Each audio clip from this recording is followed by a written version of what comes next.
Ok, merci. D'accord.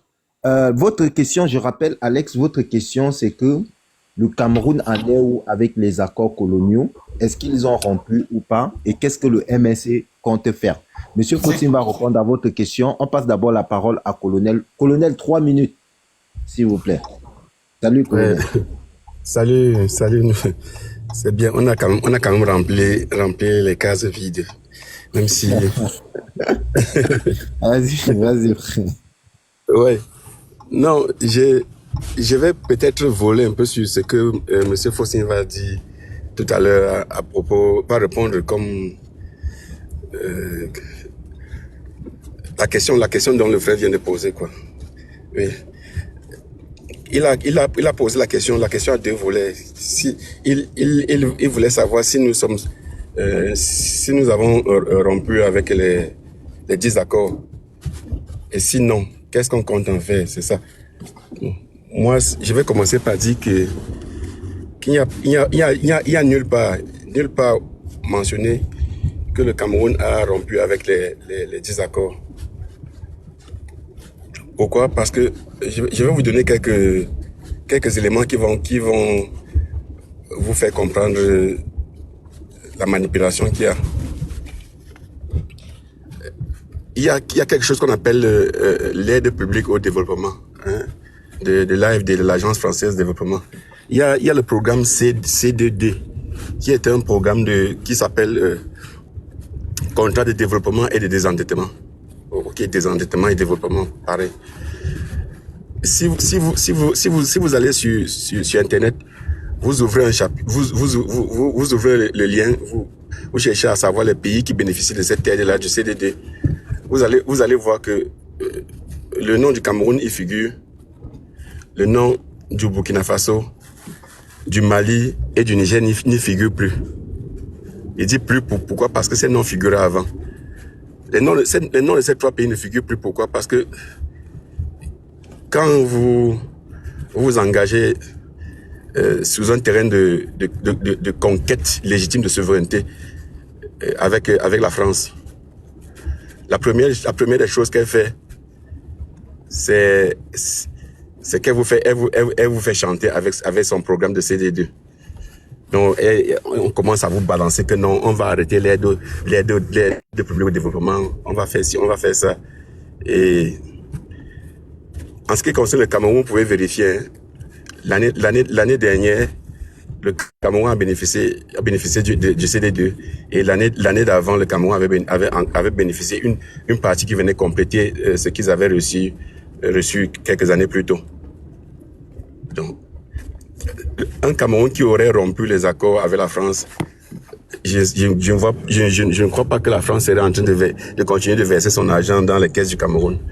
Et d'ailleurs que cette dette-là, on peut expliquer l'envers de la dette, mais ce n'est pas le moment, on n'aura pas l'occasion. Donc c'est un peu ça. Et pour ne pas aller plus loin, je vais laisser Faucine répondre. Non, non, s'il vous plaît, attends, attends, avant que vous ne partiez, si possible. Bon, vu que ça n'a pas été rompu, si, Alex, il n'était même pas censé répondre à la question. On va ok, répondre à votre question. d'accord. Fotsi est membre du MSC, donc votre question est adressée à Monsieur Fotsi. Alors, je vais quand même rappeler ce que Colonel a dit. Colonel présente l'aide au développement comme étant une arme france-africaine. Lorsque vous tournez le dos à la France et que vous rompez des accords et lorsque vous menacez les intérêts français, en temps normal, la France coupe d'abord l'aide au développement pour vous faire chanter, pour faire chavirer votre économie. Et d'ailleurs, Wilfried Kangala rappelait tout à l'heure dans certains thèmes, quand il parlait de la folie du discours de la Baule, la folie que Paul Biya a apporté ou ramené la démocratie au Cameroun. Le discours de la Baule où on a imposé à Paul Biya la démocratie parce que la France et Mitterrand avaient dit au chef d'État, quand le bloc russe était presque tombé, la France et le bloc occidental avaient dit au chef d'État que si vous n'acceptez pas la démocratie, nous coupons l'aide au développement. Ça, c'était pour accompagner ce que le colonel disait tout à l'heure. Donc, Monsieur Fotsin, la question vous est vraiment adressée. Est-ce que le Cameroun est sorti des accords coloniaux? Sinon, que compte faire le MSC? Merci de me transmettre cette question qui est très intéressante et qui touche un aspect qui, moi, me passionne particulièrement. C'est l'aspect des accords de coopération, justement. Avant de toucher cela, je vais rappeler un moment important, justement, de la vision de Thomas Sankara. Thomas Sankara disait, nous devons apprendre à nous passer de toute aide qui ne nous permet pas de nous passer de l'aide. C'est-à-dire que il faut qu'on évite d'avoir besoin de toute aide qui est une aide qui est censée nous maintenir dans le système de domination et d'exploitation. Et on ne peut accepter que l'aide qui nous permet désormais, à partir de cette aide-là, de voler par nos propres ailes et de ne plus avoir besoin d'aide. C'est cela qui permet à un État de sortir justement de la spirale de la domination. Et l'élément ou l'exemple pris par le colonel est très parlant pour montrer que quand un pays veut véritablement parler de sa souveraineté vis-à-vis de la France pour toutes les nations qui ont été sous son giron et sa domination, le Cameroun n'ayant pas été une colonie française a quand même été sous un mandat donné par la SDN et puis les Nations Unies et qui ont permis à la France naturellement d'administrer notre territoire. On n'était pas une colonie mais de l'administrer, mais l'objectif était de nous accompagner vers l'indépendance et la totale autonomie. Ce qui se passe, c'est que au moment justement où le Cameroun doit accéder comme toutes les autres nations à l'indépendance totale, donc au départ de la France met sur pied les accords de coopération. C'est un système d'ailleurs qui est tellement ancré sur le Cameroun principalement que c'est à partir de là qu'il développe le système qu'on appelle la France-Afrique. Il y a un livre qui vous fait justement comprendre à quel point c'est vrai. Le livre s'intitule Cameroun, une guerre cachée aux origines de la France-Afrique. Pourquoi? Parce que plusieurs éléments poussent dans le sens de la décolonisation à la fin de la Deuxième Guerre mondiale. D'abord, toutes les nations s'asseyent dans un conseil et disent désormais il ne faut plus que des gens aient la possibilité, comme Hitler, de vouloir dominer les autres peuples et de vouloir envahir les autres peuples militairement. Il faut donc que désormais on fasse une organisation internationale qui a pour principal objectif de défendre la liberté des peuples de disposer d'eux-mêmes, c'est-à-dire la souveraineté des peuples. C'est l'objectif majeur qui a justifié la création de l'ONU. Et donc, l'ONU étant créée pour justement empêcher que désormais d'autres continuent à faire en Europe ce que l'Europe, certains pays européens, dont la France, fait en Afrique, ils doivent obligatoirement l'étendre au monde entier s'ils ne veulent pas que ça se répète ailleurs. Pourquoi? Parce que Hitler leur dit mais vous ne pouvez pas m'empêcher de venir marcher sur Paris, alors que vous-même vous êtes en train de marcher sur Yaoundé, sur Bamako et consorts, et que vous occupez ces endroits-là militairement, et que vous les exploitez donc militairement. Vous n'êtes donc logiquement pas en mesure, d'un point de vue moral, de prétendre que je fais quelque chose de mauvais, parce que c'est déjà ce que vous-même vous faites à d'autres. Ce que vous me reprochez de faire, c'est ce que vous faites à d'autres. Et donc, pour empêcher que d'autres personnes puissent prétendre cela et marcher sur des pays européens, comme Napoléon le fit par le passé, ils disent désormais on crée donc une nouvelle organisation internationale qui aura pour vocation simplement de s'assurer que toutes les nations peuvent disposer d'elles-mêmes, c'est-à-dire qu'elles sont souveraines. Et si vous partez sur le principe que toutes les nations doivent être souveraines, vous ne pouvez pas donc laisser qu'il continue à y avoir la colonisation dans certains États et pour le cas du Cameroun, le mandat de tutelle ou de domination.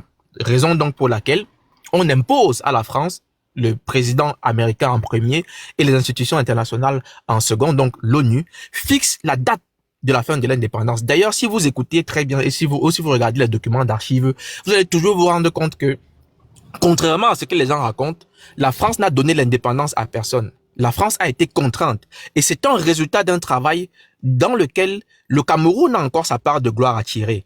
La part de gloire, c'est simplement que les personnes qui ont travaillé, y compris au sein des institutions internationales, pour qu'on arrive à cette situation où l'ONU fixe la date de la fin de la colonisation, figure en bonne place Ruben Oumniobe, Camerounais, qui fait plusieurs missions en tant que porte-parole, d'où son nom le Mpodol, aux Nations Unies pour dire la colonisation est une chose abjecte. Nous voulons absolument la fin de la colonisation ou bien de la domination au Cameroun. Ils ont un mandat de tutelle, mais ils se comportent comme des colons. Nous n'en voulons plus. Nous sommes capables de disposer de nous-mêmes. Vous êtes une institution qui a été créée pour assurer le droit des peuples à disposer d'eux-mêmes. Donc, vous allez nous donner le droit à disposer de nous-mêmes en demandant à la France de plier bagage. Et il y va donc à maintes reprises et par la voie diplomatique, exactement comme par la voie de la résistance qu'on appelle le maquis, il mène une lutte qui pousse la France à comprendre qu'il faut changer de méthode. Mais le travail qu'il fait porte ses fruits aux Nations Unies, parce que naturellement, ils en prennent considération. Il y a un comité naturellement sur la colonisation qui rend des rapports réguliers, qui écoute ces gens-là régulièrement et qui rend ces rapports. Je peux vous garantir que dans les séances où ils ont été présents, et Amadou Ahidjo était présent également, ils étaient fous de rage à écouter ce jeune Camerounais-là défendre le droit des peuples, pas simplement du Cameroun, mais de tous les peuples africains à disposer d'eux-mêmes, de toutes les nations d'ailleurs, du monde qui était dominant encore à l'époque. Donc c'est une bataille qui est menée de haute lutte au niveau des Nations Unies. Et donc la fin de la guerre mondiale et de la domination d'Hitler, qui faisait la même chose, considérer ce qu'ils appellent la guerre mondiale comme une guerre occidentale, qui est exactement comme les guerres d'occupation de la France au Cameroun ou au Mali ou au Sénégal. Ce n'est rien d'autre que ça. Il ne faut pas vous tromper là-dessus. Et donc, à partir du moment où ils disent, nous ne voulons plus qu'il y ait des Hitler en Europe, les Africains aussi vous disent, nous ne voulons plus qu'il y ait de colons français au Cameroun, au Sénégal ou au Mali. Il faut donc arrêter tout ça, sinon personne n'est en mesure de justifier que l'autre arrête. La France étant donc habituée à la ruse et à la fourberie, comprend qu'il est temps de mettre fin à cette domination-là, surtout que partout c'est compliqué pour eux. Au Vietnam, ils sont fouettés comme des malpropres. En Algérie, ils sont en train d'essuyer une défaite cinglante. Et donc, même d'un point de vue de l'armée et des ressources militaires, ils ne peuvent pas maintenir le rythme de l'occupation militaire des territoires qui sont occupés. Il faut donc changer de méthode et de façon de procéder. Mais il faut, et ça c'est là où ils mettent justement le plan machiavélique, vraiment un très grand scénario, une très grande supercherie, devrait mériter même les Oscars si c'était un film. Ils mettent donc sur pied un nouveau système pour donner l'impression qu'ils mettent fin à la colonisation, donc qu'ils partent des pays en question, qui ne les occupent plus, qui sont rentrés chez eux et que les pays en question sont indépendants. Donc désormais, comme l'ONU le leur impose, la date était fixée par l'ONU. C'est-à-dire que la date de 1960, ce n'est pas la France qui décide, c'est l'ONU qui dit à partir de telle date en 1960, c'est terminé pour vous au niveau du Cameroun. Et ça, c'est le résultat de la lutte de l'UPC. Ce n'est pas la France qui veut donner une quelconque indépendance. Mais étant fourbe et rusé, comprenant que la colonisation est donc terminée, parce que non seulement il y a la résistance armée au Cameroun, non seulement ils sont en train d'essuyer de gros revers en Algérie, mais ils ont déjà été largement battus ailleurs sur la planète. Il n'y a plus moyen de continuer cette méthode de pillage et de domination des pays-là. Ils changent de méthode et de manière de procéder en créant donc un système qu'on appelle la France-Afrique. La France-Afrique, il s'agit simplement de coopter quelques dirigeants qui sont totalement incapables de comprendre les grands enjeux géopolitiques et géostratégiques et leur demander de représenter à la fois la France et les pays africains dont ils sont originaires dans des accords qui vont permettre de maintenir la domination. Les accords en question sont les fameux accords de coopération que nous avons donc signés.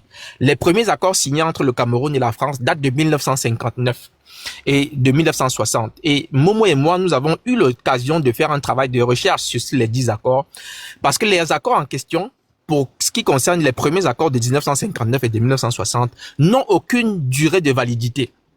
Il n'y a pas de date fixée pour savoir quand est-ce que les accords en question prennent fin. Contrairement à ce que certains nombres de turiféraires du régime essayent de passer sur les plateaux de télévision, y compris même dans des médias qui se disent panafricanistes comme Afrique Média, on vous dit que non, les accords prenaient fin dans 50 ans. Il n'y a eu aucun endroit, j'ai mis quiconque au défi de venir me montrer un seul accord de coopération là où on a fixé la date de la fin. Ça n'existe nulle part. Et j'en ai. Et j'ai dit, quand je dis les documents en question, j'ai les documents initiaux que je suis allé fouiller et chercher. Donc, il y a les accords en matière économique, monétaire et financière qui régissent dans le franc CFA.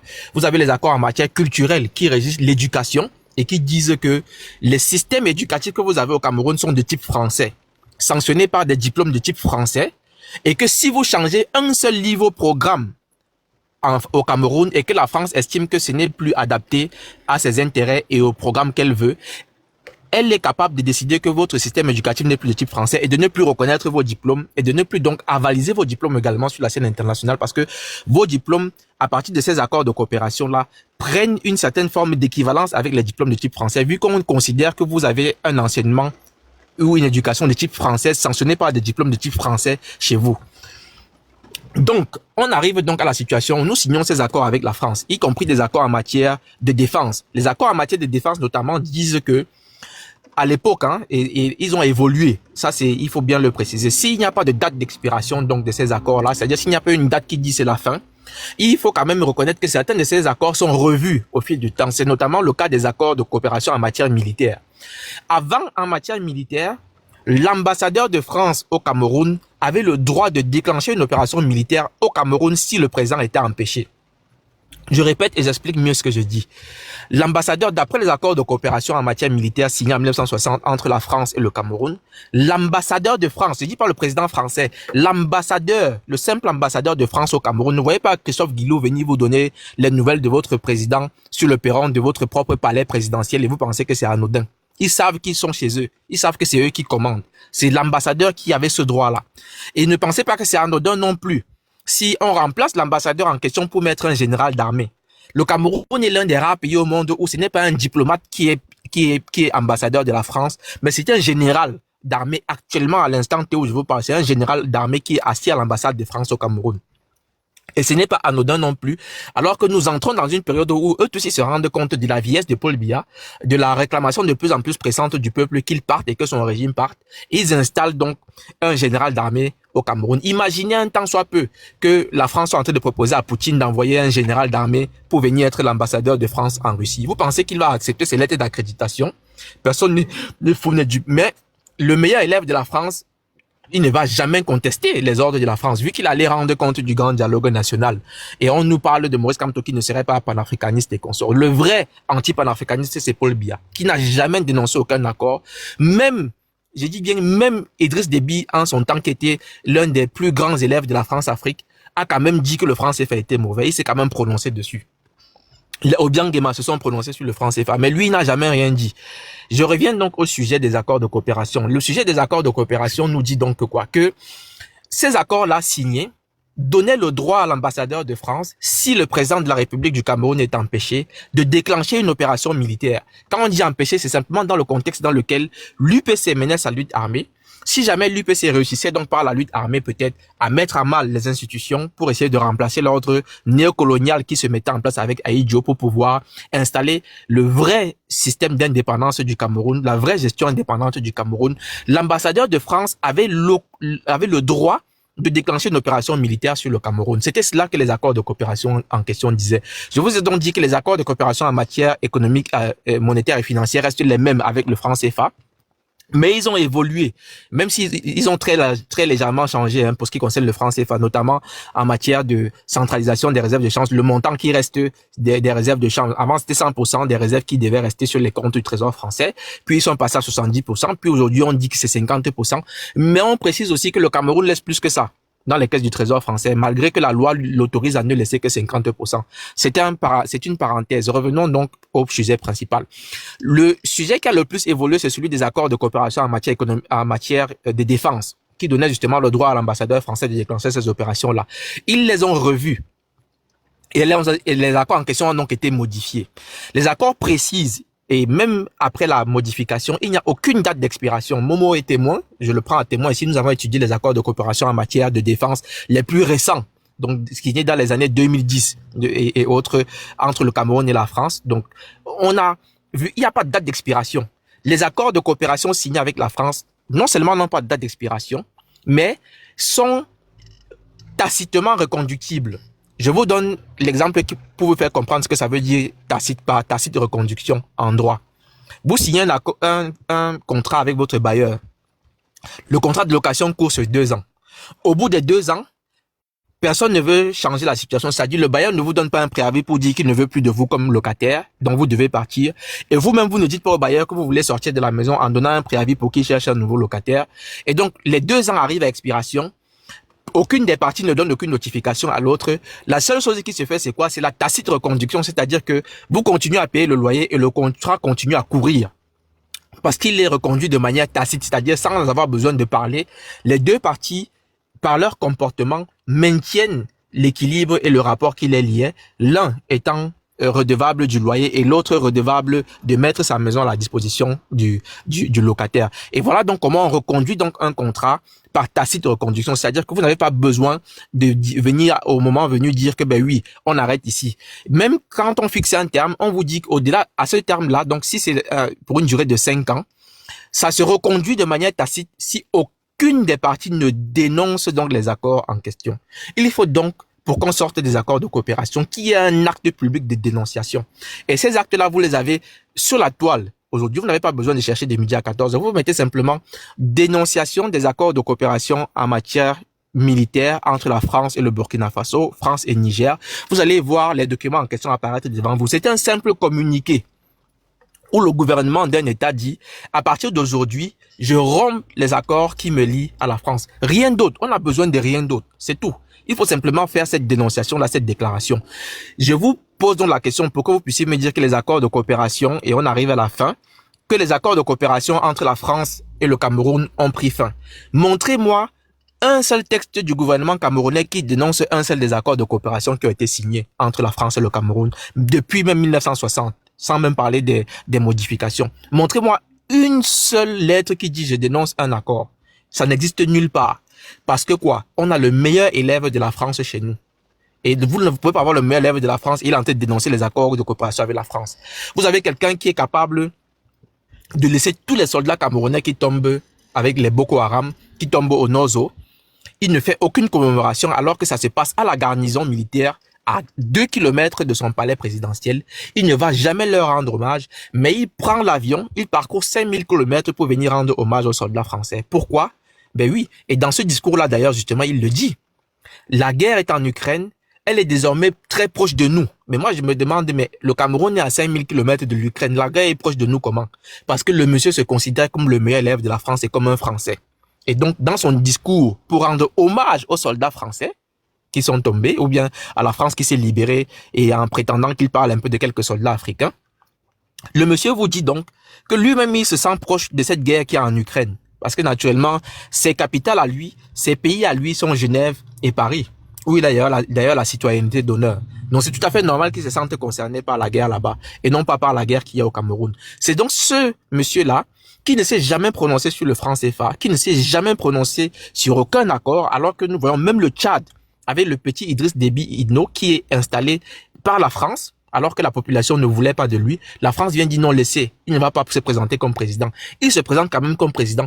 Il prend quand même un peu le courage et les couilles d'un homme. Et il dit à la France, je mets fin aux accords de coopération. Même si la France était déjà en train de revoir son dispositif en Afrique, personne ne va lui enlever qu'il a pris les devants et qu'il a dit à la France, Jérôme, les accords de coopération, sortez de chez moi. Personne ne va lui enlever ça dans l'histoire.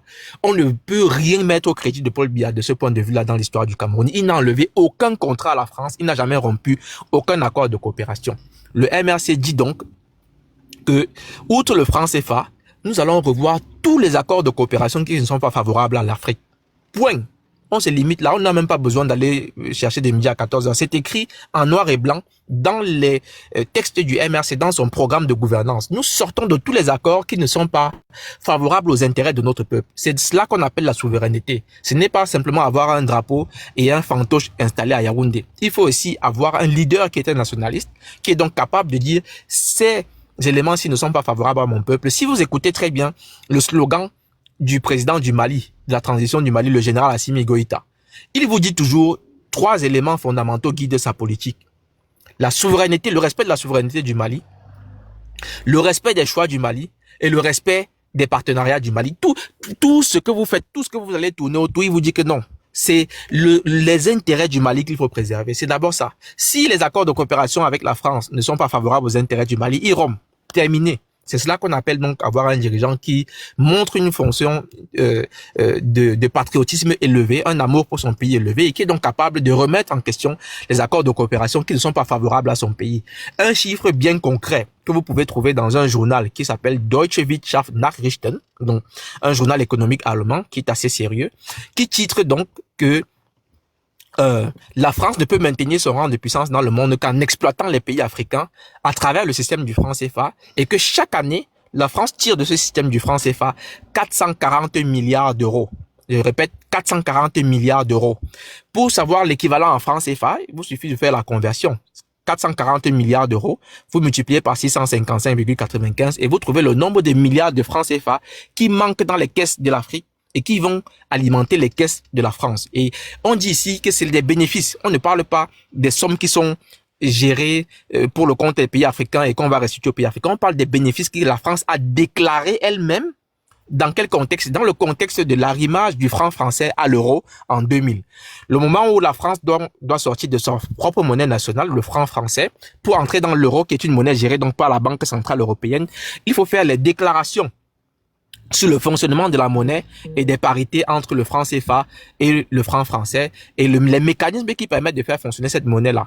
La France déclare donc comment les mécanismes fonctionnent et les intérêts qu'elle tire dedans. Or, pour ne pas verser, et c'est le journal allemand qui le dit, ce n'est pas moi, Fauting, qui le dit, pour ne pas verser beaucoup d'argent à la Banque centrale européenne qui désormais va gérer l'euro auquel le franc CFA sera arrimé.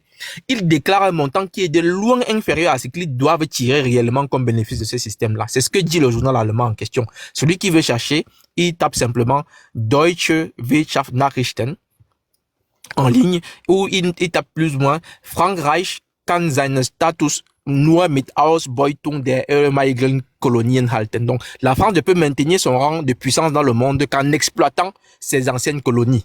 Et ça parle spécifiquement du franc CFA. Et le chiffre que je vous donne est mentionné dedans comme étant un chiffre déclaré, mais très certainement largement en dessous du vrai chiffre que la France tire comme avantage de ce système et de ce mécanisme du franc CFA.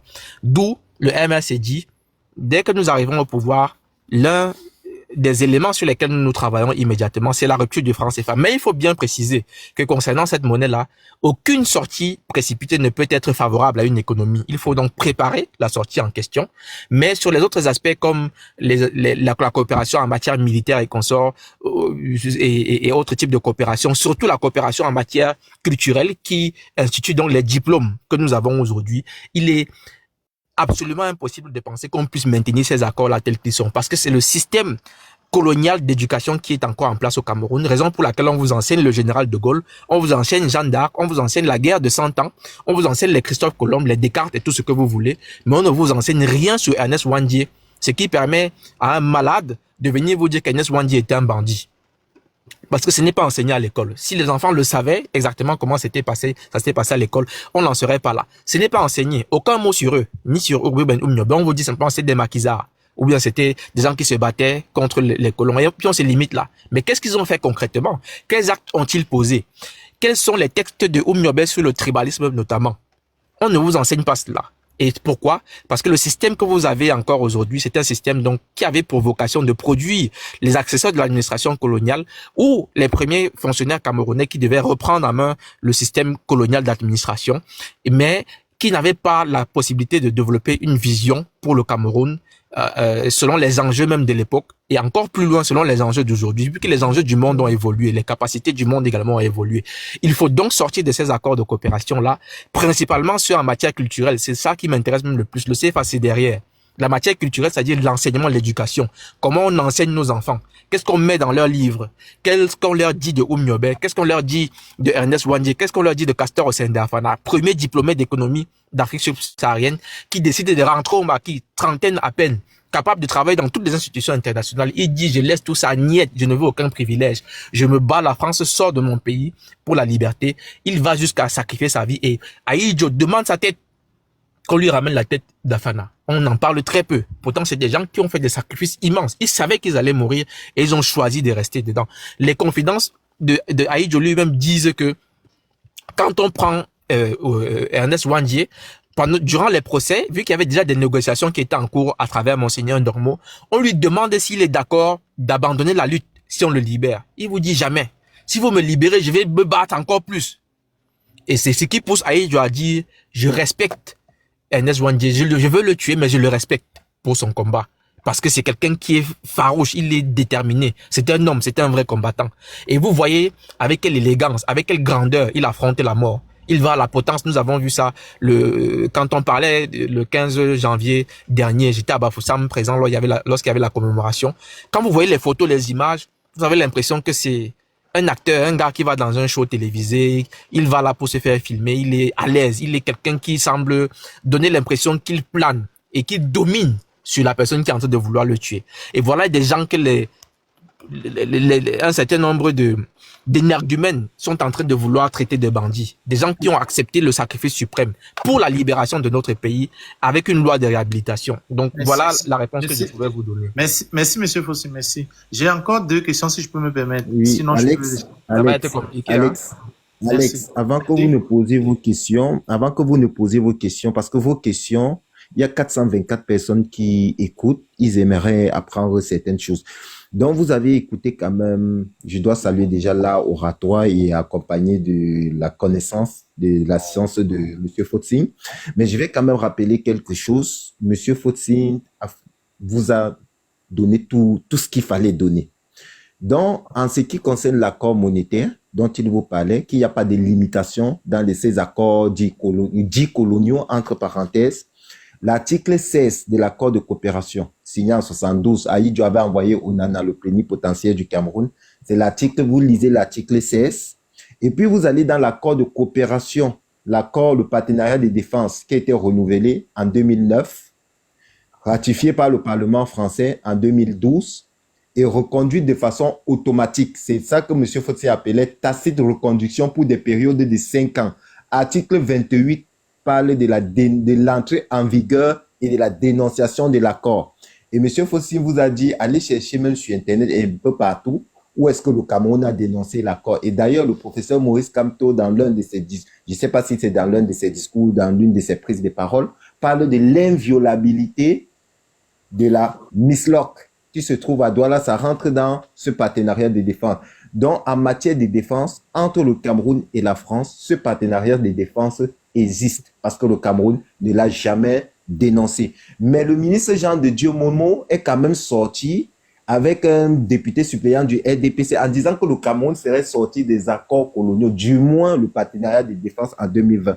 Donc, lorsque nous avons consulté avec des avocats et autres à l'appui, nous avons constaté tout simplement que le partenariat de défense existait toujours entre le Cameroun et la France. Maintenant, prenez de vos stylos et vous notez. Pour votre connaissance, pour aérer vos cerveaux, pour ne pas tout le temps venir poser les questions à Wilfried Ekanga et autres. Quand vous êtes 418 comme ça, nous aimerions que vous soyez des ambassadeurs de la connaissance. Ne venez pas toujours prendre. Allez aussi donner aux autres. Vous connaissez des gens que nous ne connaissons pas. Dans les livres dont parlait M. Fotzing, vous pouvez lire François-Xavier Verschaff, Une guerre cachée aux origines de la France-Afrique au Cameroun. François-Xavier Verschaff. Vous pouvez lire Urgence de la pensée de Maurice Kamto pour comprendre le panafricanisme de Maurice Kamto. Vous pouvez lire Memba sur le Cameroun de Mongo Betty, dont parlait Wilfried Ekanga tout à l'heure. Ou encore, pour ne pas vous faire enjoliver dans le panafricanisme marchandant, le panafricanisme escroc de Afrique Média, vous pouvez aussi lire le livre de Kémy Séba, Afrique libre ou la mort de Kémy Séba. Vous allez dans à page 64-63, vous allez comprendre tous les enjeux géopolitiques, géostratégiques, et vous allez comprendre la force du panafricanisme et l'escroquerie qui est aussi derrière. Donc, Alex, je pense que vous avez noté les livres que j'ai donnés. C'est pour vous. C'est pour votre Cameroun, une guerre cachée aux origines de la France-Afrique, ce n'est pas François-Xavier Verschaff, c'est plutôt Thomas Deltombe, Jacob Tatitsa, Emmanuel Domergue qui ont écrit ce livre-là. D'accord, merci beaucoup. Jacob Tatitsa qui est camerounais et 2 Français, donc Thomas Deltombe et voilà, et Emmanuel Domergue. Voilà les 3 auteurs du livre Cameroun, une guerre cachée aux origines de la France-Afrique. D'accord, merci beaucoup, Monsieur Fotzing. Permets-moi juste de rajouter quelque chose en 2 secondes, Momo. C'est d'ailleurs le point qui m'importe le plus quand je parle de ces accords de coopération. C'est toujours important de rappeler dans quelles conditions les accords en question ont été signés. Les Français eux-mêmes vous disent que ils ont écarté tous ceux qui réclamaient l'indépendance avec intransigeance, en éliminant politiquement et militairement les leaders de l'UPC. Et ils ont donc choisi ceux qui la demandaient le moins ou ceux qui ne voulaient même pas de l'indépendance du Cameroun. Et une fois qu'on a pris ces personnes-là, ils sont encore passés à une autre phase de la Dupéry. Ils prennent d'un côté Charles-René Okala, c'est celui qui a signé les accords de coopération en question pour le compte du Cameroun. Et de l'autre côté, il y a quelqu'un qui est un chevronné, un super diplômé, de l'économie et des matières de gestion et de planification et consorts. Donc, il a fait la haute école d'administration de France, les hautes écoles d'économie de France. Il a traité des questions de finance également. Donc, il s'y connaît parfaitement bien. Et il signe donc avec Charles-René Okala, qui n'est diplômé que du primaire. Je répète, Charles-René Okala, quand vous prenez sa biographie, on le considère comme étant un traducteur. Et son diplôme le plus élevé, c'est un diplôme de l'école primaire. C'est un peu comme si vous avez quelqu'un qui a le CEPE, au Cameroun, vous l'amenez à aller signer des accords en matière financière avec un Français qui est diplômé et hyper chevronné sur toutes les questions financières et monétaires. Et on lui demande de signer pour le compte du Cameroun. Voilà exactement ce qu'ils ont fait lorsqu'on signait ces accords de coopération-là. Les personnes qui ont signé ces accords n'avaient aucunement la capacité de comprendre quels étaient les enjeux parce que ce n'étaient pas des spécialistes. Et donc, encore une fois, c'est des manœuvres qu'il est possible de dénoncer, mais on n'en a même pas besoin, il suffit simplement de dénoncer les accords en question pour en sortir.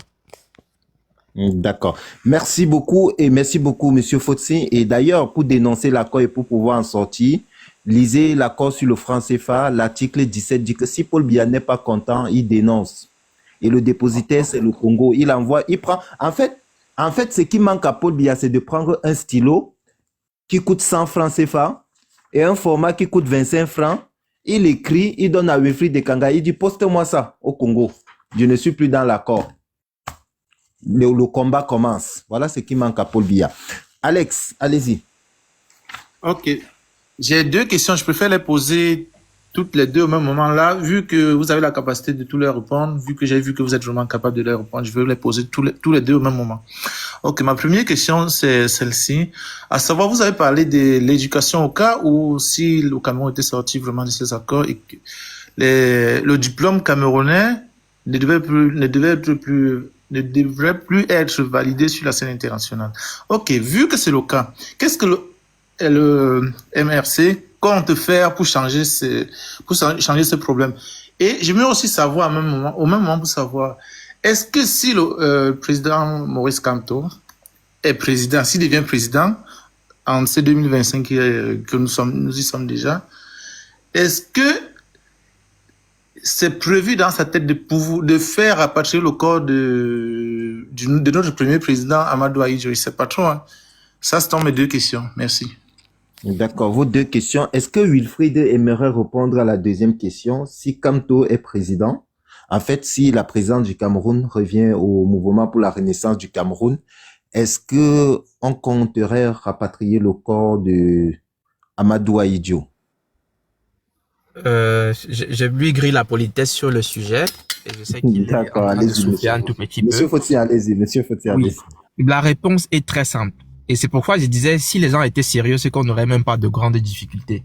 Quand je dis sérieux, c'est que c'est vrai, chacun a ses occupations, hein, chacun a ses choses à faire et tout, mais si on veut vraiment comprendre ce que dit un leader politique, il faut le suivre. Il faut suivre ses pas, il faut suivre ses sorties. Le 31 décembre 2024, il y a à peine un mois et demi, le professeur Maurice Kamto faisait son habituel message, pas un discours, mais son habituel message à la nation camerounaise.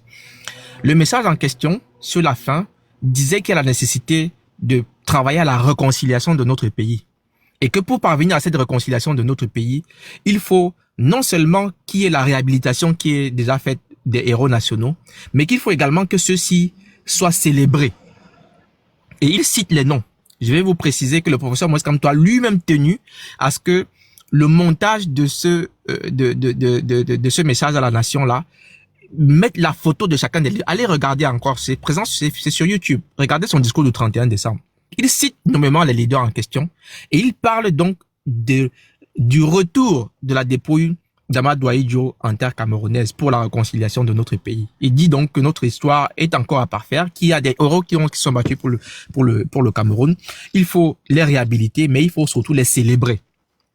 Et je vais compléter en disant que non seulement le reste, les retours sont déjà prévus et dans la loi de réhabilitation de décembre 1991 qui disait donc que sont réhabilitées certaines figures, l'article 1er qui ont contribué à l'histoire, à l'indépendance, au développement et au rayonnement de la culture et de l'histoire du Cameroun sur la scène internationale.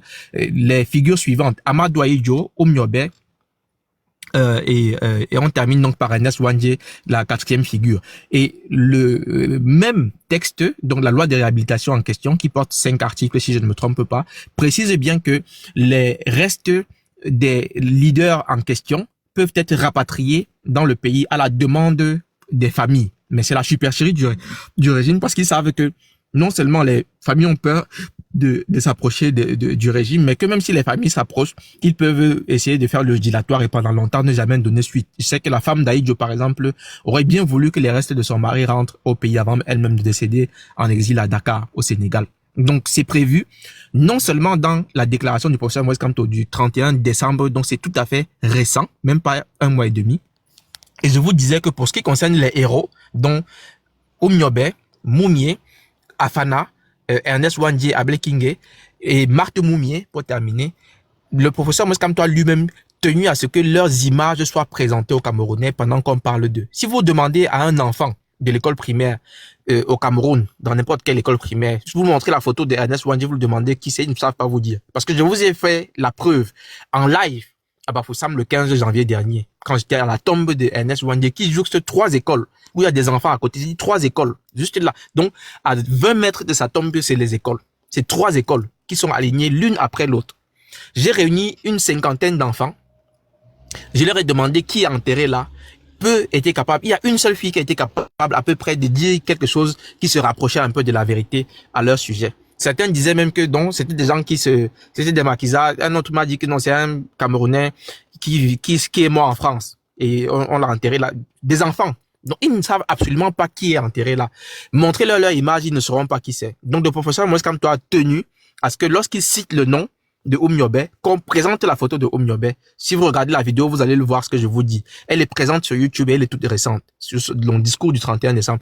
Ça montre bien à quel point il est à cheval sur ces questions-là. Il ne les laisse jamais de côté. À chaque fois que c'est possible, il rappelle qu'il y a une nécessité impérieuse. Et du retour des restes de ceux qui sont enterrés à l'étranger et également de la création d'un panthéon des héros nationaux pour célébrer ceux qui se sont battus pour l'indépendance du Cameroun. Je crois qu'il a certainement été choqué comme nous autres d'écouter les propos de Limbi Lobé récemment. Je précise simplement que il dit bien qu'il y a les restes de la dépouille du premier président Amadou Ahidjo qui doivent retourner au Cameroun, mais le panthéon est réservé aux héros dans lequel voilà tous les noms ne vont pas entrer. Je m'arrête simplement là pour répondre à cette partie de la question. L'autre partie de la question, c'était de savoir mais qu'est-ce qui est prévu si on rompt les accords en matière culturelle avec la France en termes de valeur des diplômes camerounais. Mais il faut prendre votre destin en main. Si vous sortez d'un accord de coopération qui fait que vos diplômes sont des diplômes de type français. D'ailleurs, le CAMES, ce qu'on appelle le Conseil africain et malgache de l'enseignement supérieur, qui délivre les titres de professeurs. C'est-à-dire que c'est là-bas où on parle le concours d'agrégation. Donc, le concours d'agrégation, c'est que vous allez justement au CAMES, le Conseil africain et malgache de l'enseignement supérieur. C'est un conseil déjà institué dans les accords de coopération en question.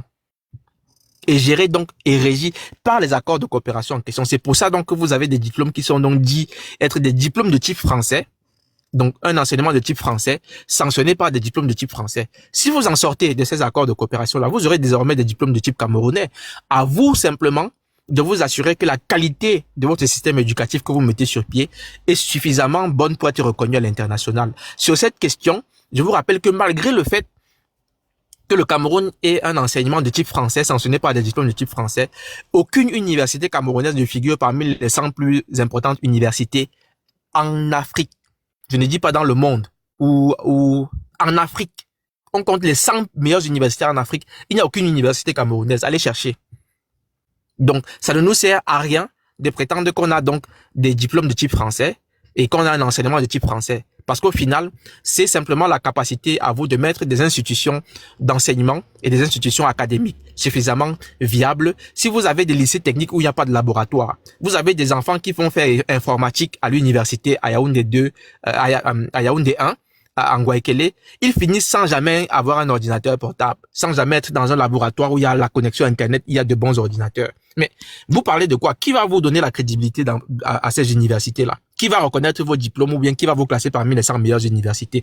Vos diplômes peuvent être reconnus parce qu'ils sont équivalents français. C'est d'ailleurs pour ça qu'on vous les reconnaît à peu près avec certaines équivalences dans la plupart des pays. Mais ceux qui n'ont pas ces accords de coopération avec la France, là, à part les 15 pays qui ont les accords de coopération avec la France, les autres pays africains qui n'ont pas les accords de coopération avec la France, est-ce que leurs enfants ne vont pas à l'étranger étudier? Est-ce que leurs diplômes ne sont pas reconnus? Il lui faudra donc simplement que nous mettions sur pied un système éducatif suffisamment viable. Or, l'éducation, c'est le deuxième des piliers du programme de gouvernance du MRC. C'est le deuxième des chantiers. C'est d'ailleurs celui qui m'a convaincu à adhérer au MRC.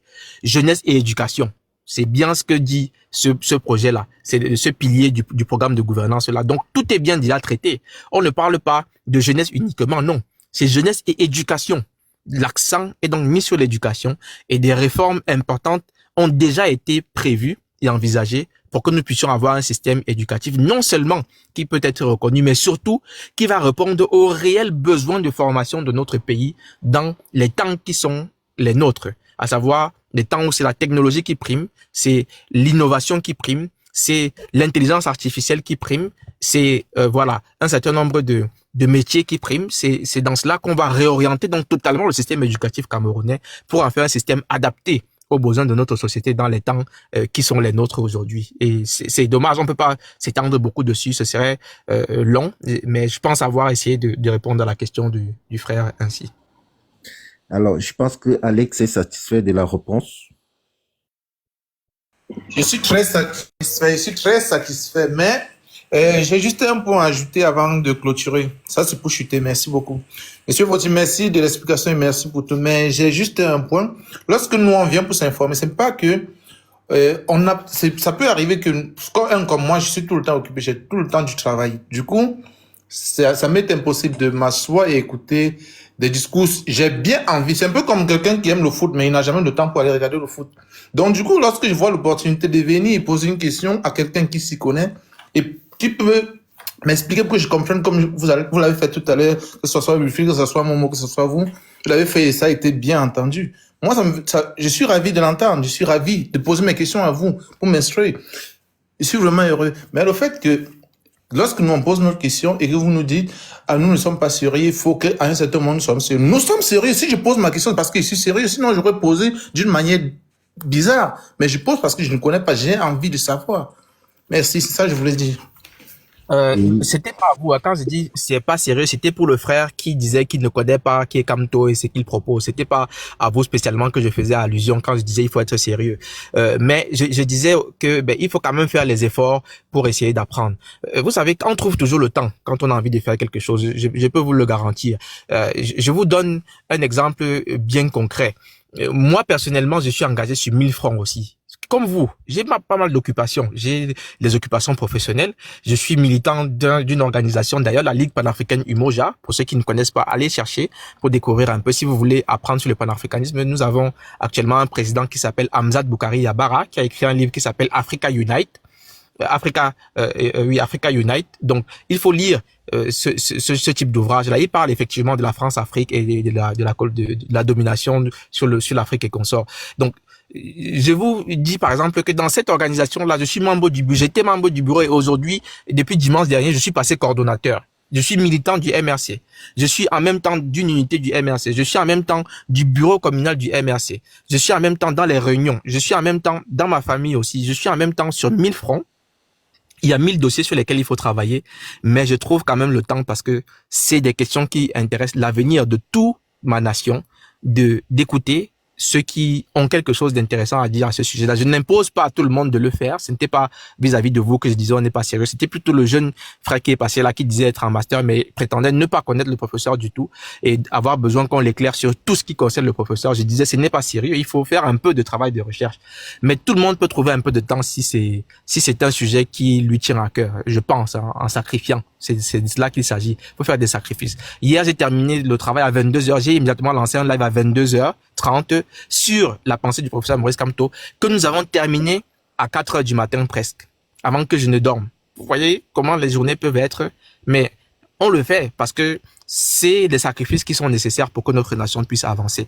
On ne va jamais refuser de répondre à vos questions, loin s'en faut, mais on dit aussi, il faudrait que chacun aussi fasse un peu d'effort, un peu de sacrifice. Alors, merci beaucoup. Et Sama voudrait parler, s'il vous plaît. Monsieur Sama, 2 minutes, vu que vous êtes coincé. Allez-y. Net, je te descends, s'il te plaît. Oui, bonjour à toute la famille TikTok et surtout à Wilfried et Kanga, pour ne pas oublier tous ceux qui ont été choqués par les propos de Limbi Lobé, qui pour moi présente le Cameroun avant 1991, où nous avions encore une loi qui considérait les Oumiobai comme étant des maquisards, des bandits. Bref, le logiciel de Louis Paul Ojula, le logiciel français. Ayant dit cela, je pense que nous avons Madame Françoise Oumiobe qui est en direct et qui était avec nous à Bafoussam avec Monsieur Footing. J'espère que tu te rappelles. Hermine Oumiobe, la fille aînée de Ruben Oumiobe. Mais surtout, nous avions Bapot Nipot. Bapot qui est effectivement ce député qui a pris l'UPC qui était divisé, qui a été divisé par l'administration territoriale et où Atangandji s'est retrouvé en train de proposer que cet UPC a son champion comme Paul Biya. Donc la famille de nos héros est trop courtisée et n'oubliez pas que Elimbi Lobe même n'a pas été bête, il a voulu être populaire avec le nom de Wandie. Il sait très bien que notre peuple est très attaché à ses idéaux et l'un des idéaux de Ruben Oumiobe c'était la dissolution du tribalisme. Et il a donc son axe que vous connaissez très bien, qui est celui du tribalisme. Et Elimbi Lobe joue et jongle avec ça parce qu'il y a plusieurs personnes opprimées et essoufflées. Vous savez, la misère crée énormément d'affamés. Et quand il y a quelques affamés qu'on peut encore tromper avec cette affaire de tribalisme, ça les arrange. Je voudrais donc juste dire merci encore pour ce live que vous avez initié et qui permettra avec la famille des héros nationaux, notamment les héritiers, Maman Louise Mekafossi, la famille Bouende, la famille Akameni Anatole, ils m'ont mandaté pour aller à Yaoundé ce dimanche pour le droit de réponse à Info TV. J'aimerais vraiment vous dire merci de faire relayer ce droit de réponse parce qu'ils vont rédiger un courrier que je vais lire sur le plateau et avec le même temps que l'émission a eu et surtout l'acharnement sur Ernest Wandie. Cette préoccupation est aussi importante que nous venions de sortir de la commémoration de Ernest Wandie. Il y a un documentaire qui est sur YouTube. Si vous tapez Mémoire d'un combat, ça a été réalisé par des jeunes. Si vous tapez sur YouTube Mémoire d'un combat, vous allez voir cette vidéo. Mais malheureusement, beaucoup d'entre nous ne nous rappelons pas que quand on a par exemple des grandes figures de l'histoire, ces personnes peuvent être sur des photos de billets, les photos de billets de nos monnaies. Je prends l'exemple au Ghana, on a des photos de Kwame Nkrumah. On a par exemple au niveau de plusieurs pays dans le monde, aux États-Unis, on a par exemple les photos de George Washington sur le dollar. On a en Chine les photos de Mao Tse-tung. On voit par exemple du côté du Japon les photos de leurs enfants qui sont sacrifiés pour leur peuple. Et ceci donne donc l'occasion de demander, mais attends, quel est le vrai problème? Le vrai problème est celui de la souveraineté, mais surtout de notre identité. Et cette identité qui ne veut pas être acceptée par des néocolons. Parce qu'effectivement, leur objectif, après la France-Afrique de Paul Biya, ils veulent introduire un truc hybride, pour ne pas dire un truc souillé. Il faut bien qu'on désacralise toujours ceux qui sont des authentiques personnes qui sont sacrifiées pour le Cameroun. Et en cela, ça les arrange parce que la méritocratie n'aura pas lieu d'être. Je suis par exemple en train d'être surpris que Paul Biya ne se soit pas prosterné sur la tombe de Oumiobe durant tout son parcours. Lui qui vient de sortir une commission avec la France où il déclare que c'est une bonne chose d'élever des lieux de mémoire. Mais est-ce qu'il suffit seulement d'élever des lieux de mémoire? Allons regarder au Ghana, le mémorial Kwame Nkrumah.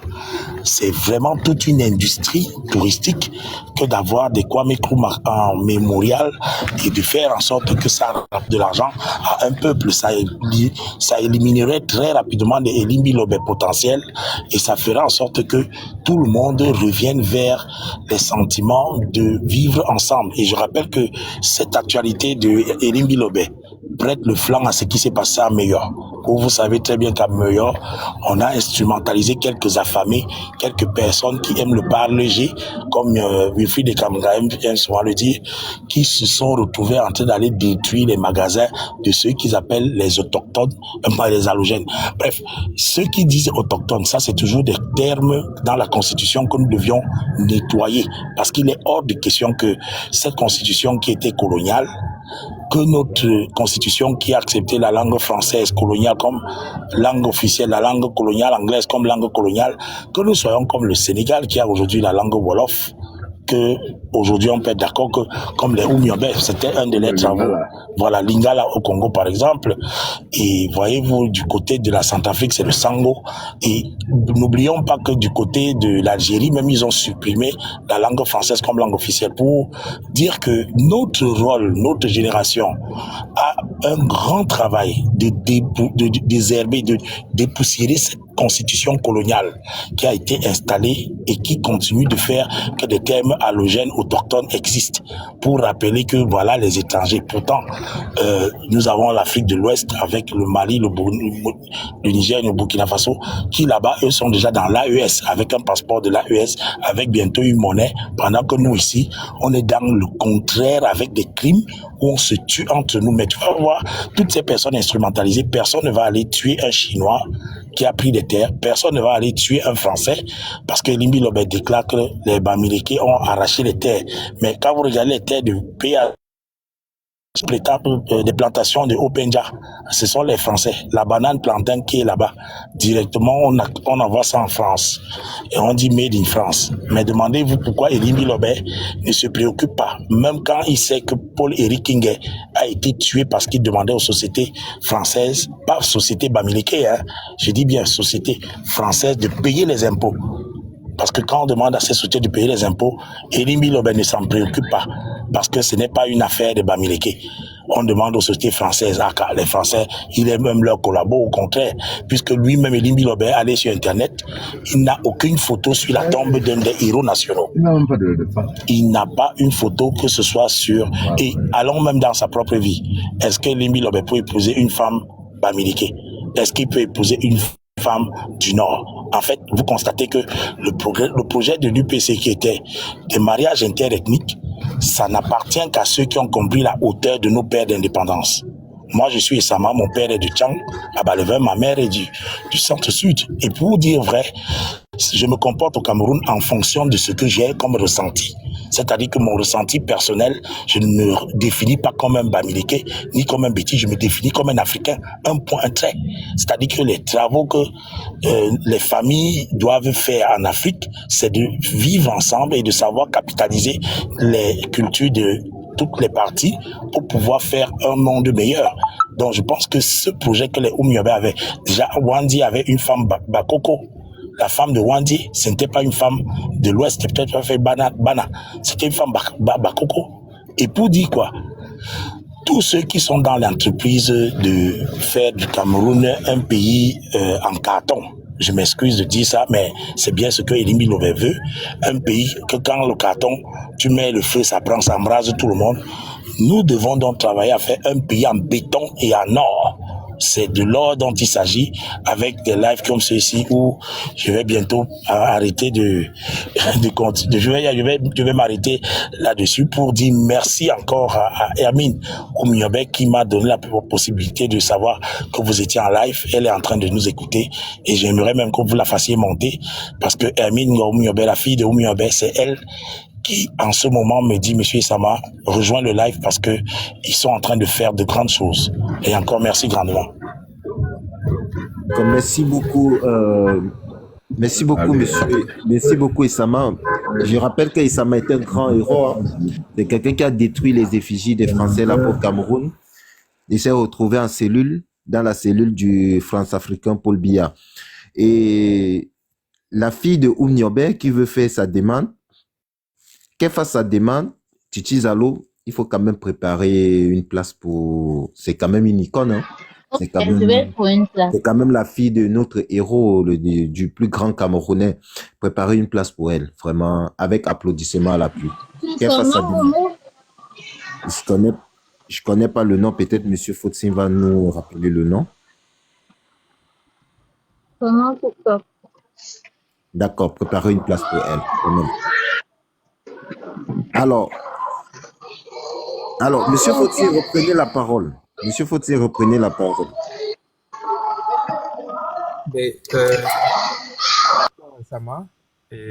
Merci en tout cas pour cette intervention qui remet bien le débat sur le sujet qui était celui de nos héros nationaux. Voilà, il a révélé, hein, et c'est une vérité. Ce ne sont pas des filles, parce que ce sont des filles à notre leader, à notre héros, à notre martyr, mais ce sont des mamans. Et elles sont à respecter et à prendre en tant que telles. Donc, ce sont nos mamans. Elles ont quand même l'âge de nos mamans, voire de nos grands-mamans. Donc, il faut absolument en tenir compte aussi. Si jamais elles montent sur le panel Momo, je laisse simplement les mamans faire la demande éventuellement.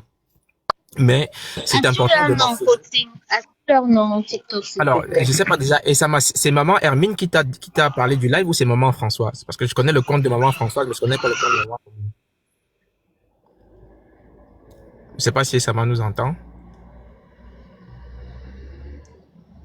Bon, il reviendra. Bref, tu peux faire tourner la parole, hein. Je crois que j'ai dit l'essentiel de ce que j'avais à dire sur les questions qui ont été posées. S'il y a d'autres questions, on va continuer à répondre, mais je laisse déjà un peu la place à Wilfried. Je pense qu'il a largement eu le temps de souffler. Il peut reprendre le travail excellent qu'il faisait pour continuer à édifier les Camerounais. Mais vous-même, vous constatez, si on vous dit que les mamans, les enfants de notre héros, de notre père, de notre le père de l'indépendance, ce n'est pas, il y a rien à dire d'autre. C'est lui, c'est vraiment le pionnier des pionniers, c'est le martyr suprême, c'est Oumyobé. Et j'aime à rappeler ses travaux sur le tribalisme justement. Oumyobé dit textuellement ceci: nous ne sommes pas des détribaliseurs, comme certains ont voulu le faire croire. Au contraire, nous pensons que c'est des ethnies, de la richesse culturelle de nos ethnies que viendra le développement de notre nation, de la nation camerounaise à construire. Par contre, nous nous opposons fermement et nous dénonçons totalement toute attitude qui vise à utiliser le tribalisme comme moyen de lutte politique ou comme moyen de lutte contre des personnes. Voilà ce que dit Oumyobé lui-même. Et je suis très embarrassé quand je vais sur des panels de certaines personnes qui tentent de vouloir se réclamer de l'héritage de l'UPC, qui ont la photo de Oumyobé en profil, mais qui sont en train de distiller le tribalisme. Il n'y a rien de plus antithétique que ça. C'est-à-dire, c'est le jour et la nuit. Vous ne pouvez pas porter la photo de Ruben Oumyobé et être tribaliste. C'était l'opposé.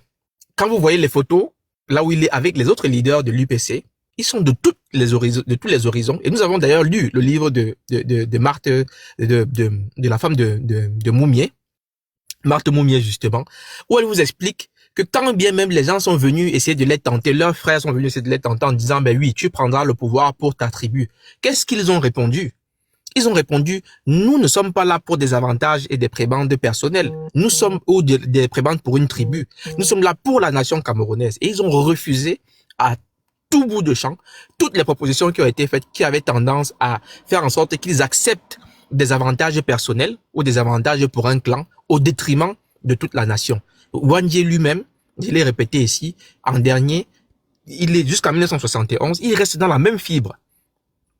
Je parle ici sous le contrôle des mamans qui sont donc là, vu que Blaise de Sama vous a dit, elles écoutent les lives régulièrement, hein, ce n'est pas un secret, elles écoutent très régulièrement les lives que nous faisons. Je parle sous leur contrôle. Le père lui-même de l'indépendance savait qu'il était trahi et qu'il allait mourir. Il le savait. Il savait qu'il était déjà exposé. Il le savait pertinemment. Et on lui demande de renoncer à la lutte et de sauver sa vie. Qu'est-ce qu'il répond? Il dit non. Je ne vais pas retourner. Je ne vais pas m'arrêter. Je suis venu pour un objectif. C'est la libération de ce peuple. Je ne suis pas là pour mon intérêt égoïsme à moi et ma vie personnelle à moi. Et imaginez que des mamans comme ça, qui ont été privés de leur géniteur, de leur père, toute leur vie, parce qu'il a choisi de se sacrifier pour la nation, choisi de se sacrifier pour l'ensemble des Camerounais, soit aujourd'hui en train de voir des plaisantins qui n'ont jamais combattu en quoi que ce soit, qui n'ont même jamais fait une seule marche contre le régime en place. Qui me montre une marche de Limbi Lobé au Cameroun? Qui me montre une seule marche là où il dit « Je suis opposant, je me lève pour marcher, on m'a arrêté, on m'a mis en prison. » Et Limbi Lobé et tous les autres. Des plaisantins qui n'ont jamais rien vu. Je vous rappelle que Oumyobé, c'est 4 années dans le maquis. La même chose pour Ernest Wandje qui rentre au Cameroun en 66. 66 à 71, quand il est assassiné, il est dans le maquis. Quand on dit le maquis, ça veut dire des gens qui vivent dans la forêt, dans la brousse. Nous sommes tous ici dans nos vies confortables, que ce soit au Cameroun ou en Europe et qu'on sort, au Canada et qu'on sort là.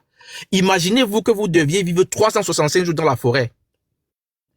Avec votre famille, femmes et enfants. Imaginez cela. C'est pour ça que moi, quand j'en parle, je suis souvent un peu courroucé. Parce que quand on voit le degré de sacrifice que ces gens ont accepté de consentir pour notre nation, pour que nous ayons le peu de liberté que nous avons aujourd'hui, dans un pays sérieux, un monsieur comme celui-là, il est déjà aux arrêts actuellement. Surtout qu'il viole les lois. Il y a une loi de réhabilitation qui a été prise au Cameroun, qui dit exactement ce que ces gens-là ont fait. C'est des gens qui ont contribué à bâtir le sentiment nationaliste pour le Cameroun. Et c'est clair et net. C'est une loi que tous les Camerounais ont votée. Parce que le Parlement, même s'il était monocolore, pleinement du RDPC, était contraint à accepter de signer cette loi de réhabilitation-là. Donc on a des gens qui viennent s'amuser avec un sacrifice aussi important que ça. Vous imaginez ce que cela peut représenter de vivre 365 jours fois 4 dans la forêt parce que vous vous battez pour libérer votre nation. C'est simplement que l'histoire du Cameroun n'est pas encore suffisamment enseignée au même rang que l'histoire des autres nations du monde. Mais quand ça le sera, et heureusement, les vrais panafricanistes le savent. Je vous ai régulièrement parlé de Saïd Bouamama, qui n'est pas camerounais, qui a écrit un livre, Figure de la Révolution africaine, dans lequel il cite Oumyobé en 5e position parmi les plus grands héros. Au même titre que les Thomas Sankara, que les Kwame Nkrumah. Donc il faut simplement que notre histoire soit enseignée à la jeunesse. La vraie, par contre. Nous avons été ici sur un live récemment, où une dame qui se dit être Bassa, par exemple, venait nous dire que non, Oumyobé est enterré à Boumniebel, qu'il n'a pas eu d'enfants autre qu'un seul garçon, de manière totalement légitime au maquis, et qu'après, les autres qui sont nés après. Et j'ai été obligé de vous montrer les preuves. C'était sur un live je crois que c'était au Shiga ou quelque chose comme ça, où l'étoile crie bien. J'étais obligé de montrer les preuves pour vous faire comprendre que voilà comment on a une histoire qui n'est pas racontée dans sa stricte réalité, comment elle s'est déroulée. Et elle est totalement tronquée. Alors que il est totalement possible de reconstituer pleinement leur histoire aujourd'hui, mais surtout de l'enseigner. C'est ça qui est indispensable, l'enseigner. Parce que les enfants camerounais auxquels on aura enseigné le sacrifice de ces pères-là, la façon dont ils fonctionnaient tous ensemble sans savoir qui était de quelle ethnie, on saura qu'on ne peut plus bâtir, qu'on ne peut plus jamais venir diviser les Camerounais. Parce qu'on sera parti sur un socle qui est celui que ces pères fondateurs leur ont posé. Quand vous voyez l'UPC, il n'y a pas, vous voyez les gens qui font partie de la délégation de l'UPC, par exemple, pour aller à la réunion du RDA, le Rassemblement démocratique africain. Mais ils sont de tous les horizons, c'était toutes les couches, y compris nordistes. Ils sont de l'UPC. Personne n'a jamais parlé d'une tribu, d'une ethnie. Et non, c'était la bataille des ceci contre cela. Telle personne avait trahi ici, machin et consort. Tous des gens montés par le régime pour faire un seul travail. Nous distraire de l'essentiel. L'essentiel actuellement étant la préparation d'une élection qui va bouter dehors le régime néocolonial et ses valets et installer en place le seul leader actuellement qui se soucie de la mémoire de ces héros-là, dont le parti politique a dans son hymne la référence à ces héros. Gloire à Oumyobé, Mangabel, Wandje Moumié, Afana, Paul Samba. Ça, c'est l'hymne de la Renaissance, l'hymne du MRC. Le programme du MRC prévoit également la coupole, le panthéon de ces héros-là, et beaucoup plus loin même encore. Donc, on est en face de certains gens qui font simplement l'agenda du régime, qui est celui d'instrumentaliser le tribalisme, et je le disais sur un autre panel aujourd'hui, ça fait 1 mois que nous avons arrêté de parler des collectes de fonds pour la campagne, que nous avons arrêté de sensibiliser massivement pour les inscriptions sur les listes électorales, en tout cas d'avoir des lives qui sont portés uniquement sur ces questions-là, et que nous parlons que du tribalisme. Ça fait 1 mois. Et dans ça, qui est le gagnant? Parce que si en 1 mois, on avait simplement fait des collectes pour lever ne serait-ce que 10 000 €. On sera en mesure de financer justement des espaces médiatiques, financer les scrutateurs qu'il faudra dans les différents bureaux de vote, en signalant qu'on a plus de 26 000 bureaux de vote à l'heure actuelle et qu'avec les inscriptions qui sont en cours, il est très probable qu'on arrive presque autour de 30 000 bureaux de vote. Comment est-ce qu'on fait pour financer qu'il y ait un scrutateur du MRC et de la coalition de l'opposition dans chacun des bureaux de vote? Il faut organiser tout cela. C'est de la logistique importante. Le professeur Moïse Kamto, durant la campagne de 2018, il a parcouru les 360 communes d'arrondissement du Cameroun. 360 communes d'arrondissement. Pour faire cela, il faut être équipé, il faut avoir du matériel de sonorisation, ainsi de suite. Il faut faire déplacer des personnes qui accompagnent, qui encadrent, qui font la sécurité et qu'on sort. Nous n'allons pas laisser la personne qui représente tous nos espoirs aujourd'hui de mettre définitivement derrière ce régime-là et d'installer la personne qui se soucie justement de l'histoire des héros et de la construction d'une nation qui se base d'abord sur leur héritage, mais qui puisse être suffisamment prospère pour tous les Camerounais. On ne va pas le laisser être à la merci de n'importe qui du régime. Durant la campagne de 2018, vous vous rappelez qu'il y avait des gens du régime qui le suivaient, dont certains ont déjà été retrouvés tout près de lui étant armés. C'est à nous de lui donner les moyens, parce que l'État du Cameroun ne financera jamais sa campagne. Comment on finance les partis politiques? Ils le savent. C'est le seul parti politique qui leur donne l'insomnie. Donc, ils ne donneront jamais de financement, exactement comme les mêmes méthodes de la France, que moi a répété ici, et Colonel aussi. Quand vous tournez le doigt à la France, vous rompez les accords de coopération, ils vous enlèvent directement l'aide au développement. Vous ne pouvez pas être le parti qui montre qu'il est le seul sérieux en même de déplacer le régime, de le déboulonner, avec un leader qui reste ferme, qui n'accepte aucun compromis, qui n'accepte aucune transaction avec le régime, et en même temps, penser que le régime en question va lui donner les financements nécessaires pour sa campagne. C'est à nous de lui donner les moyens nécessaires. Or, depuis un mois, au lieu de parler de ça, nous parlons des Limbi Lobé, nous parlons des différents illuminés qui sont sur la toile. Je ne vais même pas prononcer de nom, qui nous parlent du tribalisme à longueur de journée et consorts. Voilà ce dont on s'occupe. Et c'est nous qui perdons du temps. Ce n'est pas le régime. Le régime est gagnant dans tout cela. C'est à nous donc d'être intelligents, de traiter ces questions-là parce qu'il faut les traiter pour que les jeunes sachent exactement quelle est la véritable histoire du Cameroun et non pas les élucubrations des Limbi Lobé. Mais une fois qu'on l'a fait, de ne pas rester dessus pendant 1 mois, 2 mois, 3 mois, 4 mois et de retourner à l'essentiel, le programme IVSD et la collecte de fonds pour le financement de la campagne. On perd beaucoup de temps. On a quelques mois. Et à tout moment, ils peuvent convoquer le corps électoral. Dès qu'ils convoquent le corps électoral, tout s'arrête. Les inscriptions s'arrêtent. Directement, on entre en campagne. Donc, nous ne pouvons pas perdre plus de temps que ça. Parce que l'histoire de notre pays montre que nous avons des hommes qui ont déjà mis les bases sur lesquelles on peut construire quelque chose de viable. Mais il faut qu'on donne encore la possibilité à notre nation d'avoir la tête du pays, quelqu'un qui comprend ces enjeux-là, qui comprend l'héritage qu'ils ont laissé, qui ne manque aucune occasion de rappeler cet héritage-là et qui va s'appuyer dessus pour bâtir maintenant la nation de demain. Je m'arrête là.